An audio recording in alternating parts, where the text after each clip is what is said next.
Hello there, chapter 16, and they're on Leo 5. They entered the caverns. Each one was crammed with stalls extending far into the distance. They were wild with colours and sound. The air was thick with music pulsing from speakers high above their heads. Lucky recognised the tune. "Hey, isn't this that music that you like?" he asked Bixer. "Yeah," she nodded happily. "Listen, Frolix, they're playing Gala." Frolix beamed with pleasure as they walked through the market. Lucky gazed around, trying to take it all in. His senses were bursting. There was everything for sale here, everything he'd heard of, even more that he hadn't. The first cabin was packed with stalls selling animals, and it had an overpowering musky smell. There were brightly feathered birds flapping in their cages, snakes hissing in giant displays. There were solemn-eyed leopards on leashes, and wolves curled up asleep. The next was full of stalls selling combat and security gear. Rack after rack of body armour, ground blasters, cannon of every size, whips, chains, electrocuffs, tracking devices, surveillance cams, long-range comms, all open, all for sale. Beyond that was a cavern with massive speaker stacks 50 feet high and vid screens even bigger. An image flashed up on one of these giant screens, then another and another. Lucky couldn't stop staring at them. It was as if everything else melted away. Because the image was of a handsome man with a moustache, dressed in a Starship Commander's uniform, the very same man whose vidpic Lucky had grown up looking at. He'd looked much older, and he wasn't smiling because AXA troopers in military uniforms were holding a gun to his head, but it was unquestionably him. "Update on the hostages," scrolled across the screens. The image changed to show the President of the Human Worlds addressing the galaxy from her office. Her voice rang out of the speakers. "We have received this footage of Major Dashwood, commander of a government science ship, who is being held by alien forces beyond the space wall," she announced. "We demand his immediate release and that of all prisoners of war. We will not negotiate with alien wrongdoers. I vow to you I will personally bring them to justice, starting with their king." She continued talking, but Lucky's mind was whirling. Dashwood? So that was his real name, not Ashbourne? "What are you staring at, kid?" said Frolix. "That man," said Lucky, pointing at the screens. "That's my father." Frolix looked up and saw the broadcast. His expression darkened. Lucky couldn't help staring. There he was at last, the centre of his hopes, the great space hero whose image had watched over his childhood, and with whom he'd shared so many imaginary adventures. This was the man who Lucky believed would answer all his questions. The one person in the galaxy who could take care of him and make everything all right again. Yet it seemed his father was the one who needed help. What are they doing to him?" he said. "I have to rescue him." "You've got to find him first," said Frolix gently, "and even then—" Lucky kept looking at the vid screens, hoping for more information about his father, but the broadcast had ended, and the screens were now flashing up a public safety warning about the need for people to cooperate with the Shadow Guards. He looked down, bitterly disappointed. "Come on," said Bixer, "let's find the Professor and get your astrolabe fixed. Then at least you might know where to look." Lucky followed Bixer and Frolix in silence, his mind spinning with troubled thoughts. At last he had some information about his father, but what terrible information! It was shocking to see him so vulnerable, in such danger. If he was a prisoner of war, then the chances of finding him were slimmer than ever, and yet Lucky yearned to find him all the more. They tramped deeper into the market, past stalls selling food, clothes, boots. Lucky was struggling to keep up.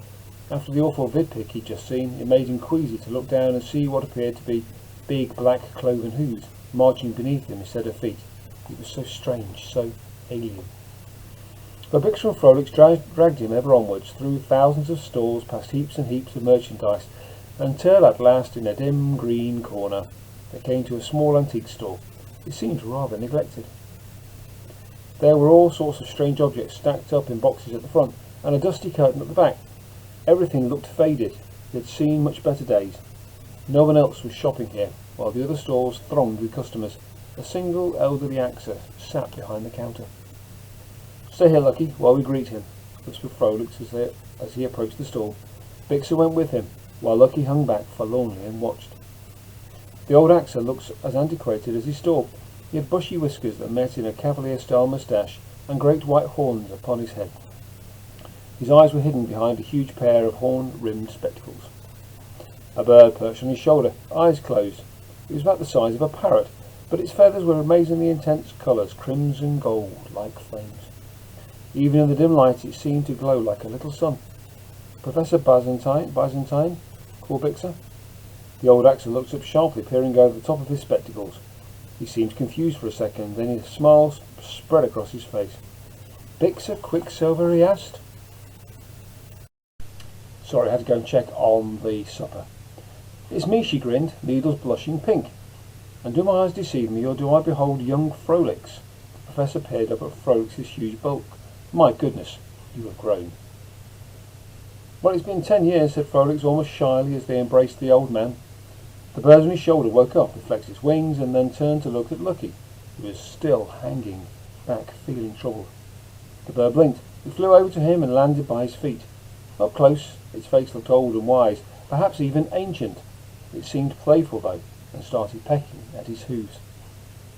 He bent down to stroke its feathers. They were soft to the touch and very warm.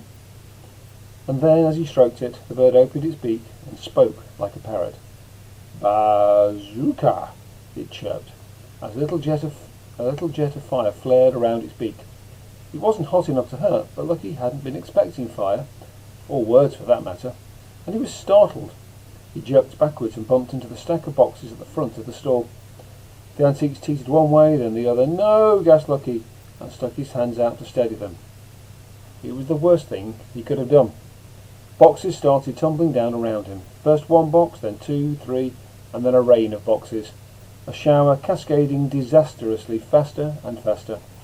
By the time it was over, he was knee-deep in broken antiques, surrounded by clouds of dust, and the little bird was chortling at the chaos. Bazooka, called Professor Byzantine sternly. Come here, girl. The little bird flapped its wings and led Lucky over to his master. The professor scrutinized him as he approached, peering over the rims of his spectacles. For all his great age, the fire in his eyes burned bright and keen. He was no bigger than Lucky or Bixer, but he held himself ramrod straight and proud. I'm sorry, said Lucky. It wasn't your parrot's fault, it was mine. Parrot? Said the professor, whiskers bristling. She is no parrot, sir. She is a phoenix. Or a shartsu, a snorg, or a fenhuang, depending on where and when you are. In any event, they are extremely shy and never ever go near strangers. What mischief did you do to her? I didn't, said Lucky. She just came over and wanted to play. Lucky could tell that the professor didn't believe him. He looked guiltily at the fallen pile of boxes. I'll pick it all up, I promise. I beg you no, said the professor. Do not touch another thing. Frolix put a huge arm round Lucky. Prof, this is Lucky, he said. He's riding with us on the Sunfire. He's kind of clumsy, but he's a good kid, even though he's human under that disguise. Human, is he? Muttered the professor. And why have you brought him here? Lucky almost didn't dare speak, but this was what he'd come for. I heard you might be able to help me with this, he said, pulling out the astrolabe. It's broken.